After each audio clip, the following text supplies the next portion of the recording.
ಇನ್ನೊಬ್ಬ ಇಲ್ಲೊಬ್ಬ ಅದಲ್ಲ ನಾವು ಯಾವ ಬೆಳಗಾವ ಯಾವ್ರಿ ನಿಜಗುಣಾನಂದ ಅವ ಹೇಳ್ತಾನ ಹಿಂದೂ ಧರ್ಮ ಅಲ್ಲ ಲಿಂಗಾಯತ ಲಕ್ಷ್ಮೀ ಪೂಜೆ ಯಾಕೆ ಮಾಡ್ತೀವಿ? ಲಕ್ಷ್ಮೀ ಪೂಜೆ ಮಾಡಿದ್ರೆ ರೊಕ್ಕ ಬರೋಂಗಿತ್ತು ಅಂದ್ರೆ ನೀ ಯಾಕೆ ವಿಭೂತಿ ಹಚ್ಕೋತಿಪ್ಪ ಸ್ವಾಮಿ? ಇವ್ರಿಗೆ ಗೋವೇ ದೇವರಾದ್ರು. ಎಲ್ಲ ಆಕಳದ ಗೋವಿಂದ ತಯಾರಾದಂತದೇ ವಿಭೂತಿ ಯಾಕೆ ಮಾಡ್ಬೇಕು ಅದಕ್ಕೆ ಹೇಳ್ತಾನೆ. ಹಂಗಾದ್ರೆ ನಾಯಿ ಹಂದಿದ್ದು ನೀ ಮಾಡ್ಕೊಂಡು ನೀ ಹಚ್ಕೋ.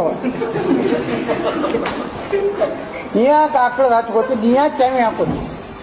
ಅಥವಾ ಕಾವಿ ಹಾಕಿದವರಿಂದನೇ ಈ ದೇಶ ಧರ್ಮ ಉಳಿತಿದೆ ಅನ್ನತಕ್ಕಂಥ ನಂಬಿಕೆಯೂ ಬೇಡ. ಕ್ಯಾಮಿ ಕೇಸರಿ ಇದು ಸನಾತನ ಹಿಂದೂ ಧರ್ಮದ ಸಂಕೇತ, ತ್ಯಾಗದ ಸಂಕೇತ. ನಿನಗ ಹಿಂದೂ ಧರ್ಮ ಬ್ಯಾಡ್ ಆಗಿತ್ತಂದ್ರೆ ಪಟಾಪಟ ಚೇಂಜ್ ಮಾಡ್ರಿ, ಕ್ರಿಶ್ಚಿಯನ್ ರಂಗ್ ಕ್ಲಿಯರ್ ಹಾಕೋರಿ. ಇಲ್ಲಕಂದ್ರೆ ಹಿಂಗ ಮಾಡ್ಬೇಡ್ರಿ, ಇದು ಹಿಂದೂ ಸಂಕೇತ, ಹಿಂಗ್ ಮಾಡ್ರಿ.